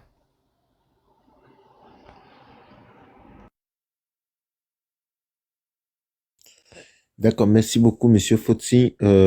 Max, toi-même, tu es un héros, hein? Est-ce que tu n'aimerais pas dire quelque chose? C'est Non, parce mon que, frère, parce que attends. toi, tu es Il y a vivant. les, Toi, il y a les, il y a les... Non, attends, Momo, attends. Tu sais, il y a des choses avec lesquelles on ne blague pas. C'est-à-dire, il y a des dimensions et des dimensions sur cette terre. On peut pas être en train de parler des Oumniobe, des Wandi, et toi, tu mets Max dedans. Non. Attends, non, nous, toi-même, tu es un on est héros. C'est parce que peut-être... tu es encore vivant. C'est parce que tu es encore Non, vivant. non, Toi-même, c'est ça le problème. Je suis encore vivant. C'est quand je vais mourir que les gens vont commencer à débattre sur la question. Pour le moment, nous sommes encore vivants. C'est même pas ça, les gars. Pour le moment, nous, on est encore sur TikTok. On parle. N'est-ce pas? Hein? Là, on te parle vraiment des gens qui ont versé, c'est-à-dire qu'ils ont combattu farouchement. Les gens ont fait 5 ans en brousse. Nous, on est là confortable au chaud. Le chauffage est bien allumé. On crie sur TikTok et tout ça. C'est pas encore notre niveau, Momo. Et c'est pour ça que je dis que les gens comme Elimbi Lobé, franchement, c'est des gens, si on n'engage pas réellement des vraies poursuites pour lui mettre une pression, le feu aux fesses, il va continuer parce que, voilà, il se dit qu'il est en sécurité avec le régime. Il cherche absolument à attirer leur attention pour qu'on l'appelle comme on avait appelé à Bandakani et consorts. Et on lui donne un peu de sous parce que c'est un sous-fauteux. Le machin là, le PMU l'a déjà foutu.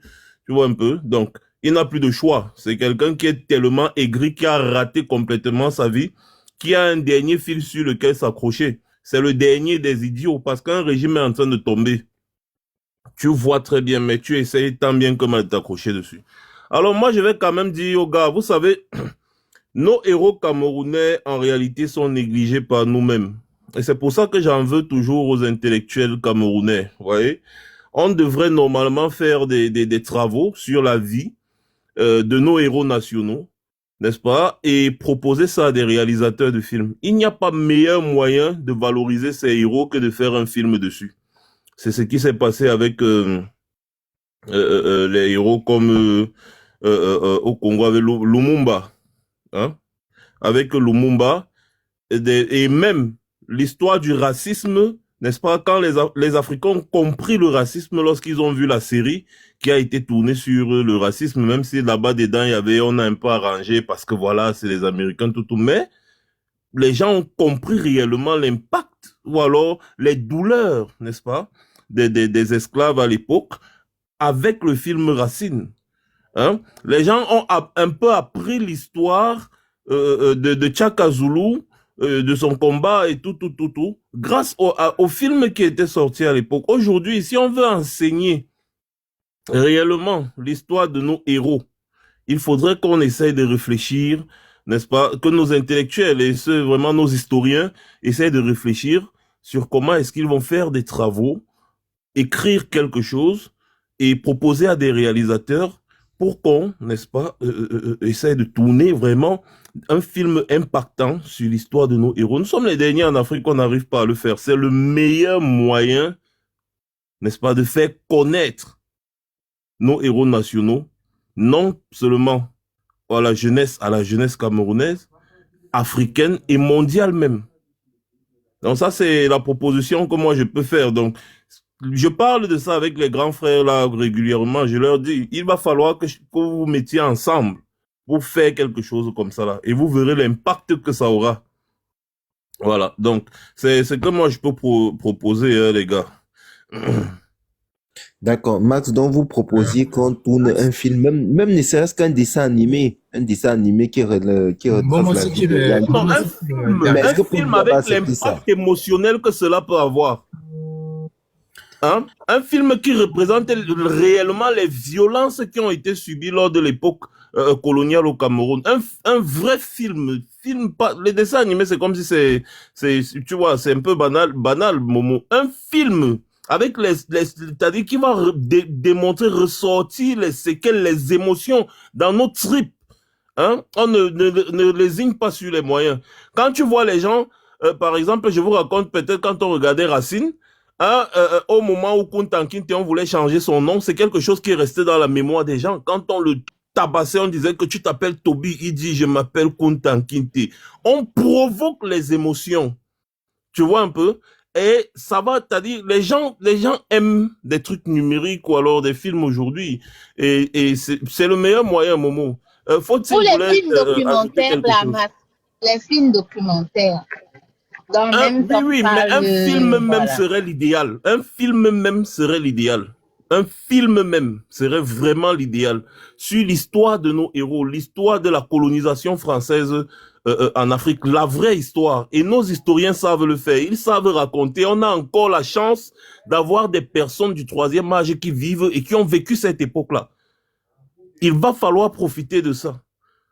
Voilà. Donc, Fautine, dis-moi. Oui, je voulais juste te faire la remarque que pour financer des travaux de ce type, c'est-à-dire des films qui soient faits à la hauteur de ce qu'ils ont représenté également eux-mêmes comme hommes, comme leaders, comme guides et comme sacrifice pour notre nation, c'est généralement des moyens colossaux que l'État met à la disposition de l'industrie cinématographique pour pouvoir produire des films documentaires ou bien un film tout court sur la vie de ces héros-là. En général, c'est comme ça que cela se finance. Sinon, dans des pays sérieux, quand l'État ne le fait pas, c'est des mécènes, c'est-à-dire des gens qui sont super riches, par exemple, je sais pas, un sportif ou autre qui est super riche, qui comprend la nécessité de le faire et qui finance de telles choses. Et heureusement, comme tu l'as dit, on a la chance qu'il y a énormément de témoins qui sont encore vivants et des proches, même des parents, des familles qui peuvent raconter beaucoup de pans de l'histoire.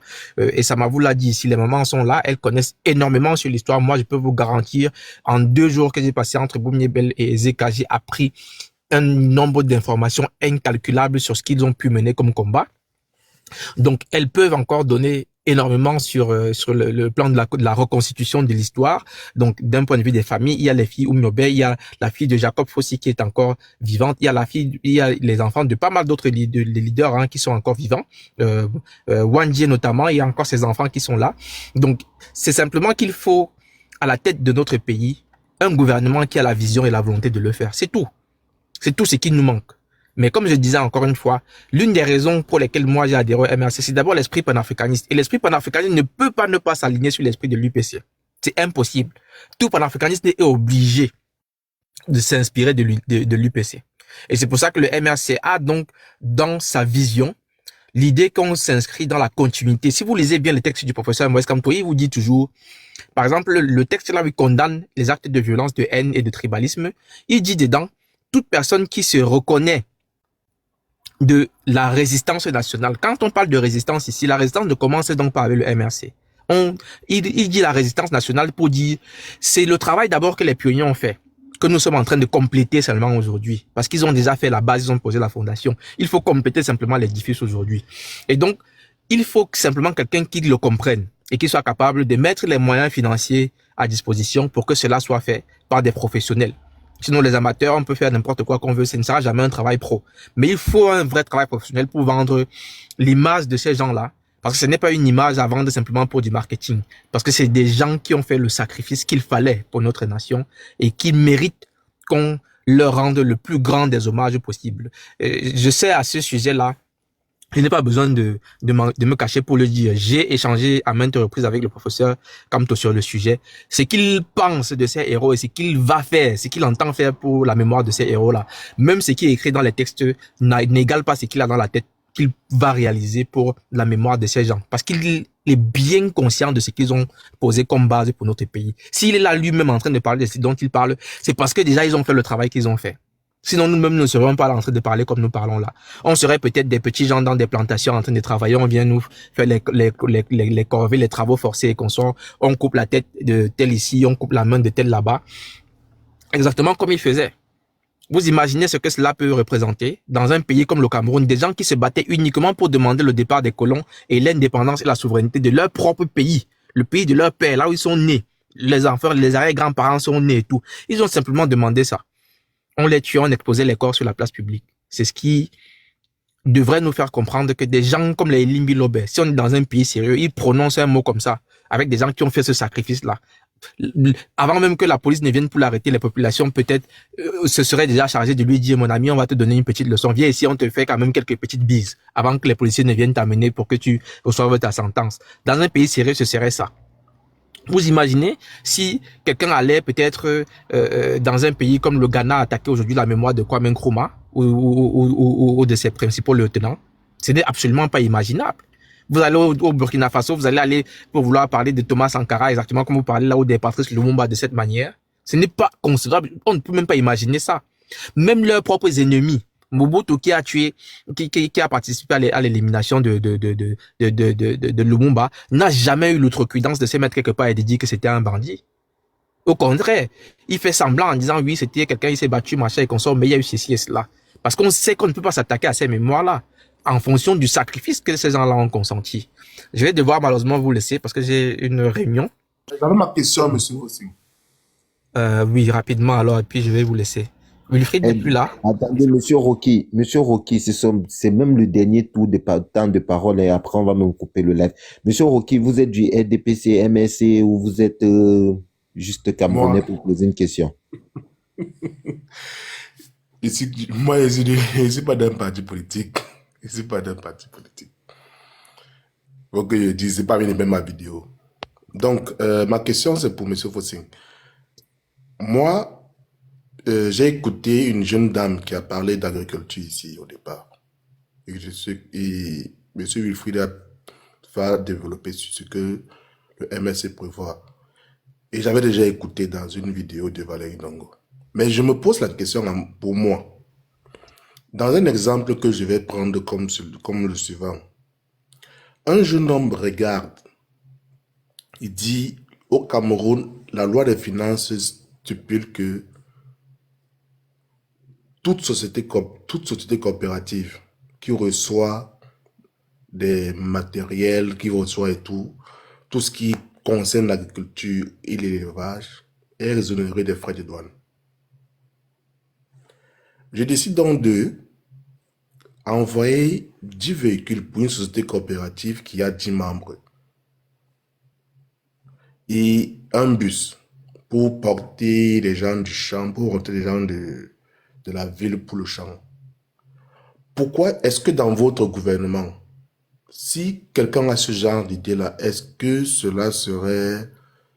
je vais dire en langage du quartier, est-ce que cela va passer crème? Donc, merci pour la question. Mais avant de répondre à la question, je vais dire une chose et je suis sûr que la réponse sera non pour beaucoup de gens. On était presque 400 ici sur le panel et je suis sûr que la plupart des 400, en tout cas un bon nombre des 400, ne me connaissent pas et ne suivent pas ma page. Et sont ici en train de demander des informations fiables pour pouvoir savoir quel candidat ils vont voter. Je pense quand même en toute modestie que je sais un tout petit peu sur le sujet et que j'ai donné des informations qui peuvent être utiles. Les gens ne vont pas s'abonner. Je suis sûr que beaucoup ne l'ont pas fait. Les gens ne vont pas s'abonner parce que tous les lundis, je fais un live sur la pensée du professeur Maurice Kamto tous les lundis, entre 20h et 22h au plus tard, en fonction de mes impératifs professionnels. Tous les lundis, depuis 4 lundis, je fais un live justement pour expliquer la pensée du professeur Maurice Kamto qui est en parallèle avec le programme de gouvernance et sa vision à lui. On utilise également l'urgence de la pensée, mais on s'inspire aussi de l'Afrique, de toutes les connaissances que nous avons sur la scène politique et la géopolitique mondiale pour essayer d'éclairer ceux qui veulent être éclairés sur ces questions-là. Et les gens ne vont pas aller suivre la page, ils ne vont pas suivre les lives, mais ils vont aller suivre Amer Kamer et venir poser des questions de Amer Kamer ici, là, sur le professeur Maurice Kamto. Je vous prie, s'il vous plaît, abonnez-vous. Ça ne coûte rien. Abonnez-vous. Non, Foussine, tu m'as très bien compris. Je ne parle pas Non, j'ai très bien compris la question. Qui m'est arrivé, moi. Non, j'ai bien compris la question. J'ai bien compris la question. Je dis simplement que à cette question-là, j'ai juste mis un préalable, mais à cette question, je ne suis pas en mesure de répondre. Quand vous dites votre gouvernement, non, je ne suis dans aucun gouvernement. Je ne me bats pas pour une chose. Je ne serai dans aucun gouvernement, a priori. Quand tu seras président, ça c'est sûr. Quand tu seras président, mais ce sera justement au professeur Maurice Kamto et à l'équipe gouvernementale qui l'aura mis sur pied de traiter de ces questions spécifiques. Mais il est évident que le programme de gouvernance en l'état actuel va largement motiver les investissements pour pouvoir booster l'économie. Il y a une vidéo du professeur qui l'a fait, je crois que c'était hier ou il y a quelques jours avec des artistes. Il évoque justement la question des investissements de la diaspora. Je vous invite à aller l'écouter. Elles seront largement favorisées parce qu'il y aura un fonds d'investissement de la diaspora, c'est-à-dire vous avez un fonds de la diaspora qui est votre fonds à vous, c'est vous qui gérez, ce n'est pas le gouvernement qui le gère, dans lequel chaque citoyen camerounais de la diaspora peut mettre de l'argent. L'argent en question sera prêté à l'État du Cameroun à la place des institutions financières internationales qui prêtent à des taux exorbitants et qui prennent de gros intérêts. C'est d'ailleurs la question de la dette qui avait fait tuer Thomas Sankara quand il dit la dette est injuste, nous ne pouvons pas la rembourser.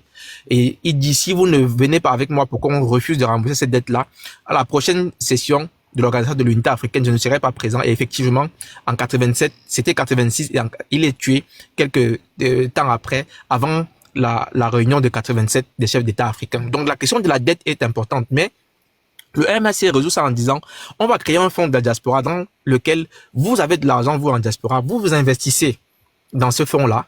Le fonds en question prête de l'argent à l'État du Cameroun, prête l'argent pour les gens qui ont des idées innovantes et consorts, surtout dans le domaine de l'innovation, des technologies, qui veulent démarrer des activités au Cameroun. Ils seront donc des gens qui seront bénéficiaires de ce fonds-là en priorité. Mais en retour, vous-même qui êtes de la diaspora, le jour où vous venez au Cameroun pour investir, comme vous avez déjà prêté à l'État du Cameroun à d'autres initiatives, non seulement on vous prête par priorité, mais on vous met un certain nombre de conditions favorables à disposition pour que vous puissiez investir de manière fluide, sans embâche, sans anicroche. Rentrez dans les détails et vous dites si oui ou non, le cas de figure spécifique que vous êtes en train d'évoquer sera traité et examiné et puis aura la réponse que vous souhaitez. Je ne peux pas me prononcer dessus parce que, encore une fois, je ne suis pas proche des cercles de travail du professeur Maurice Kamto. Je ne m'en réclame pas. Donc, c'est à eux de décider là-bas dans les hautes sphères ce qu'ils feront une fois qu'ils seront aux affaires. Moi, je ne suis qu'un simple Camerounais comme vous, épris de la liberté de son pays, la liberté de son continent, de la souveraineté de son continent, et qui a passé le temps justement à chercher un tout petit peu pour aider à faire en sorte que les choses avancent. Je n'ai pas plus de capacité que ça pour vous répondre, donc parce que je parle ici en mon nom propre et non au nom du MRC. Je ne suis pas mandaté, je ne suis pas communicant du MRC actuellement, donc je parle ici encore une fois en mon nom propre, mais sur ce que je sais et ce que j'ai étudié et du programme et de d'autres éléments. Donc voilà la réponse que je peux vous donner. Merci beaucoup, Monsieur Fouti. C'est à mon tour de parole. Pardon, je vais poser ma question avant que Monsieur Fouti ne parte. Mais trop de questions, toutes les questions. Bon, on va prendre la question. C'est une dame, on est obligé. Si vous voyez, depuis je suis là, il tapote quand même mal à la main. Maintenant, il monte pour poser ma part qui me turlupine un peu. Tu es toujours comment en train de me vectoriser. Tu aimes toujours ça comme ça. J'écoute la question. J'ai une réunion normalement à laquelle je ne devais pas être en retard. Oui, Monsieur Fouti, excusez-moi un peu. Ne me tape pas, vas-y. Excusez-moi un peu, les valeureux combattants et les valeureux intellectuels du pays. On ne savait pas qu'on était regorgé de beaucoup d'intellectuels comme ça. Ça fait déjà plaisir de vous écouter, d'apprendre beaucoup de choses venant de vous. Bon, la question qui me turlupine beaucoup en ce moment, ça concerne la liste électorale à publier. C'est ça qui me turlupine parce que, étant donné qu'il y a des gens qui décèdent au pays et que la plupart des temps au pays, on ne fait pas les actes de décès. comment on va faire, comment le MSC compte faire pour pallier, parce que moi-même personnellement, avec ces problèmes d'élection et tout, ça m'a boosté aussi d'aller faire l'acte de décès de mes parents, et pour faire déjà, c'était pas facile, parce que ça fait 3 ans que mon papa est décédé. J'ai eu à dépenser 230 000 au niveau du tribunal au parquet de Bafoussam pour qu'on me donne l'acte de décès de mon papa. Et j'aimerais savoir vraiment ce que le MSC compte faire pour pallier à tous ces problèmes d'actes de naissance et actes de décès. Parce qu'il y a des gens qui décèdent au pays, qui ne vont même pas à la morgue, et puis on les enterre comme ça, sans toutefois passer à un truc administratif et tout. Donc voilà un peu ce que j'aimerais poser comme question. Si le MSC a une ouverture par rapport à tout. Juste pour bien comprendre, la question c'est par rapport aux besoins d'état civil des familles, c'est-à-dire vous qui avez peut-être besoin d'un acte de décès de votre papa, ou la question concerne les inscriptions sur les listes électorales ou le fait que des personnes décédées soient encore sur le fichier électoral et la liste nationale pourrait comprendre ces noms-là. Voilà, c'est ça que je veux savoir exactement. Vous avez bien enrichi ma question. Comme j'aimerais poser. Merci beaucoup. Ça veut dire qu'elle veut savoir 3 choses alors. Elle a ressuscité le verbe turépiner. Je sais pas. Oui, parce que quand je parle en patois, je connais bien parler en patois, mais quand c'est en français, la langue du blanc là, ça me dépasse un peu. Mais si c'est en patois, je connais bien demander en patois. J'ai compris la question.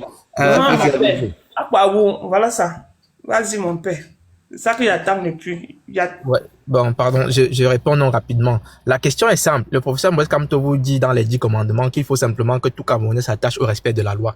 Or, la loi camerounaise prévoit déjà comment se comporter dans ces cas de figure-là. C'est-à-dire qu'elle est comme un outil qui s'appelle le code électoral. Le code électoral répond donc justement à cet outil-là, à cette question-là, en prévoyant un outil qui s'appelle le toilettage des listes électorales. C'est pour ça que sont institués au sein des différents démembrements, donc des arrondissements et consorts, des LECAM, des commissions mixtes de révision et d'établissement des listes électorales. Pourquoi révision? Parce que si quelqu'un est décédé entre l'élection dernière et la prochaine élection, il faudrait naturellement qu'on puisse avoir la possibilité d'enlever le nom de la personne. Donc, on révise la liste.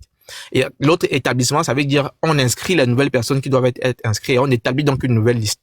La révision consiste donc simplement à prendre toutes les informations, et les CAM le faire, en tout cas c'est ce qu'ils disent, et apparemment je n'ai aucun élément en tout cas pour pouvoir dire qu'ils ne le font pas.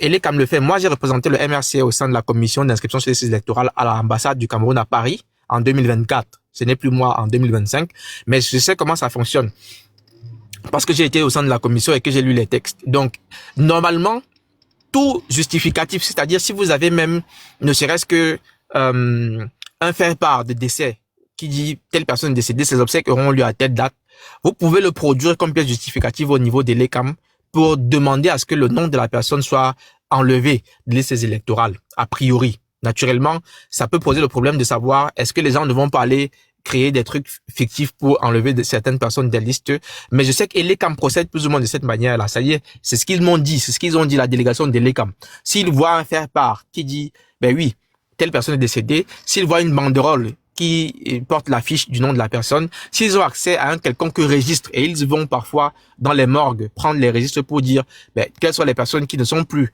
dans le fichier, ça c'est ce qu'ils ont déclaré. Maintenant sur le terrain, est-ce que ça se passe effectivement comme cela? Je ne sais pas. Si la question s'adresse au MRC, le MRC n'a pas de moyens d'aller faire ce travail-là à la place des institutions en place. Et l'ECAM étant un organisme indépendant, les représentants du MRC au sein de la commission mixte n'ont qu'un devoir de présence et d'information des citoyens sur comment les inscriptions se passent, mais ils ne peuvent pas faire le travail à la place de l'ECAM, c'est-à-dire aller récolter les informations sur le terrain pour venir demander que les noms en question soient retranchés. Par contre, chaque citoyen dont un proche parent, dont une connaissance est décédée, peut tout à fait essayer d'amener toute documentation, tout acte probant qui puisse prouver donc que la personne est désormais décédée et qu'elle ne fait plus partie des personnes qui peuvent voter, de manière à ce que l'ECAM en tienne compte pour rayer le nom de la personne sur les listes électorales. C'est possible de le faire aussi à votre niveau. Si vous avez un quelconque document, je ne sais pas, une déclaration notamment de la morgue. En général, quand quelqu'un passe par la morgue, il y a toujours une déclaration de décès, un acte qui est établi au niveau des établissements hospitaliers. Déjà, à partir de ça, vous pouvez tout à fait présenter une pièce justificative qui pourrait permettre à Elecam de rayer le nom de la personne des listes électorales. Ce n'est que comme ça qu'il est possible de procéder, où Elecam se charge lui-même de faire le nécessaire, parce que c'est un organisme qui a les moyens, qui a son budget et qui devrait pouvoir faire le nécessaire. Ce n'est que comme ça que je vois des solutions. Mais le MRC n'a pas les moyens pour cela. On n'a même pas les moyens encore pour financer la campagne électorale et autres. On ne peut pas non plus avoir les moyens pour faire le travail à la place des institutions qui sont mises sur pied et qui ont le budget pour le faire. Donc voilà ma réponse. Merci en tout cas de m'avoir écouté. Je vais devoir partir. C'est une réunion importante. Je vous ai Monsieur Foutin, vous restez 30 secondes. Question pour moi de rappeler aux 342 personnes qui sont là, abonnez-vous à Monsieur Foutin si vous voulez écouter la pensée du professeur Maurice Kamto. Allez sur ses panels tous les lundis. Donc, vous restez 2 minutes. Question que les gens s'abonnent. Abonnez-vous rapidement avant qu'ils ne descendent. Cliquez sur le plus devant son nom là. C'est bon. Cliquez sur le plus qui est Déjà devant abonné. le nom de Foutin, vous vous abonnez. Allez écouter la pensée du professeur Maurice Kamto. Surtout, n'allez pas écouter, n'allez pas prendre le savoir et le garder pour vous. La meilleure façon même de comprendre, c'est de diffuser, c'est de partager le savoir. Soyez les ambassadeurs du programme du MSC.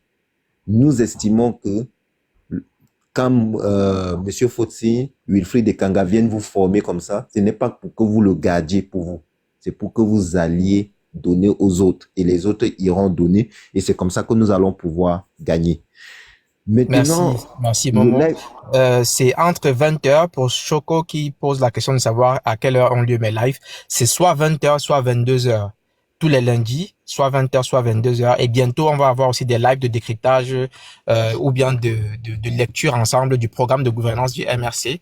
On lira également la constitution du Cameroun et le code électoral sur ma page. Donc, abonnez-vous massivement. N'hésitez pas à le faire. Ça ne vous coûte absolument rien. Abonnez-vous et on se retrouve donc pour continuer à travailler ensemble. Bon, si tu n'as pas de questions pour moi, il faut vraiment que j'y aille. Non, moi, j'ai pas de questions. D'accord, je descends. Donc, bonne continuation à vous et à très bientôt. Et Samba, je ne sais pas si il est encore là, sinon combattant, donc bonne soirée à toi au pays. Alors, si et Samuel, Monsieur Chafi a déjà parlé, je pense bien. Moi, je n'ai pas encore parlé. Non, il n'y a pas. J'avais une question également pour Fouti, mais je laisse partir. C'est pas grave, pose ta question. Pose ta question, Chafi. Bon, avant de poser ma question, j'aimerais faire aussi une remarque par rapport au sujet du jour. C'est vraiment triste ce qui a pu se passer avec les propos tenus par Monsieur Elimbi Lobéa sur un plateau de télévision. Donc, c'est vraiment regrettable. Moi, ça fait quelque temps, je fais des recherches sur les mémoires de nos héros et parfois, il y a